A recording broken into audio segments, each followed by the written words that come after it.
turtii addaa BBC waliin taasisaniin waan adeemaa jiru ibsaniiru. Jiraattonni rakkoowwan irra ga'uuf raayyaa ittisaa biyyaa himatu isin deebiin keessa maali jechuun gaafanneerra ammayyuu taanatu dubbise.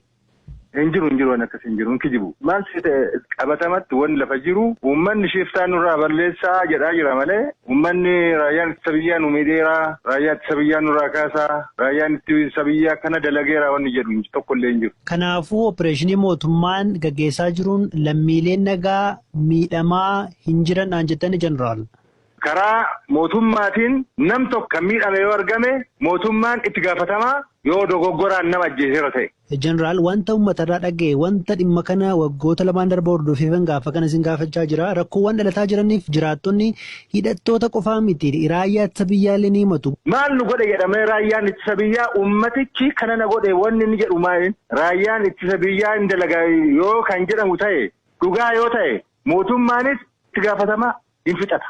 Anis akka gaggeessaa waraana tokkos dhuguma dubbachuudhaaf uummata san dhiifama gaafadhaa waan badees ni kiisaa rakkoon qabu kanarratti. Maaliidha ani inni amanagaa raayyaan ani hoogganu raayyaan ani ijaare uummatan tuqu. Opereeshinii Tibbanaa kun isa kana dur turerraa addaa wanti adda goosuu jira. Wanni adda goosisu maal ta'e? Duraani waggaa tokko guutuu bifa kadhaa wayii keessaa qaba. Jarri akkas taanaan inumaa ittuma ciman. Dararaan uummataa baay'ee immoo baay'ee hammaati. Uummatan sodaachisu, uummata hin saamu, uummata toorchii godhu, ukkaamsanii kiiloomeetirii 70-60 geessanii tumanii 7 tursiisanii gadhiisu gochaa farra dimokiraasii sukaneessa akkasii kan beekamu Alshabaab ture. Alshabaabu amma waan akkasiin godhu jarri keenya eessaa akka fidan amala akkasiin hangalle uummanni kanan hin beekaa qofa osoo hin ta'in baay'ees isaan sodaata. Akka amma siin jedhe kana godhu kanaafuu mootummaanis garaa jabaate bakka kun humna fayyuu danda'u miti humna meentaalii ispoildi ta'e waan ta'eef tarkaanfii barbaachisaa irratti fudhatamu jedhamee Tibbana tarkaanfiin cimaan fudhatamaa jira hamma dhabamanitti itti fufa.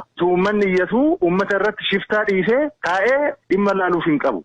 Jarri kun kaayyoon qabanii disipiliinii hin qabanii disipiliinii magoreellaa iyyuu hin qabanii.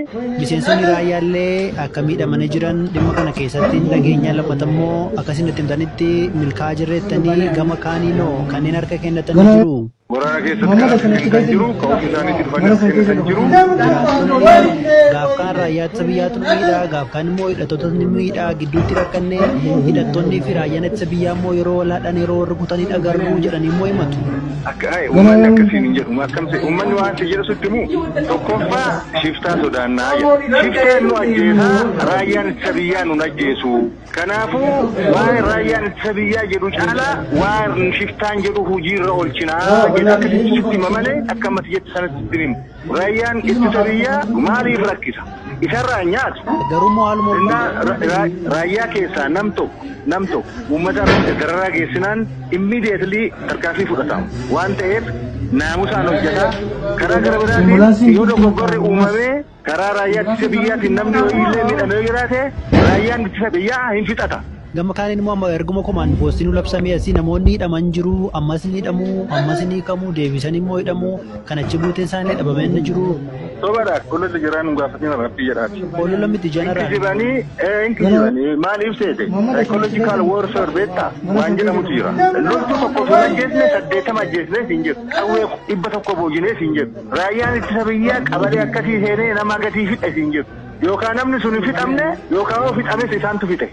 Deeggartoota isaanii biyya alaa ta'anii saantima maallaqa walitti guranii erganiif gammachiisuudhaaf jecha injifannoon arganne siin jedhu. Kun amaluma goreellaa qaama cimaa of godhu.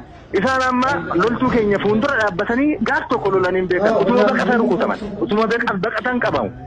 Dandeettii akkasii siin qaban. Kanaafuu waan jedhamu hundaa miidiyaan dhugaa godhee fudhatee isa amanee nu gaafata taanaan sirrii hin ta'u.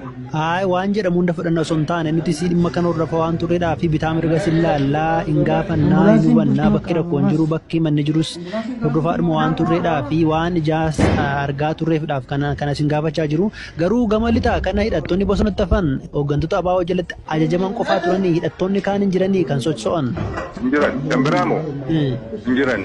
utuma jedhu utuma hirratu nama muraasa taate namni muraasni sun immoo daa'imman naannoodhaa guuranii ofitti makan daa'imman naannoodhaa already harka kennatanii galanii barumsa fudhatanii uummatatti deebi'aniiru amma warra koorii ta'ee waan kana hoogganaa ture warra hariiroo alagaa wajjin qabu warra ispoonsarii qabu jireenya isaa karaa kanaan jiraachisuudhaaf barbaadetu bobba'ee jira amma immoo badanii jiru dhokatanii jiru raayyaa ittisa biyyaa barbaadaa jira uummanni amma torbaan sadan kana nagaatti darbeera beesikaalee amma wallagga bayaa bilisa nagaa wanni akkasii hin jiru horro guduruus qarqara abbaay naannoo lamlam barahaa jedhamu sana yoo ta'e malee iddoon biraa nagaa uummanni nagaan baree galaa jira hojjetaa jira.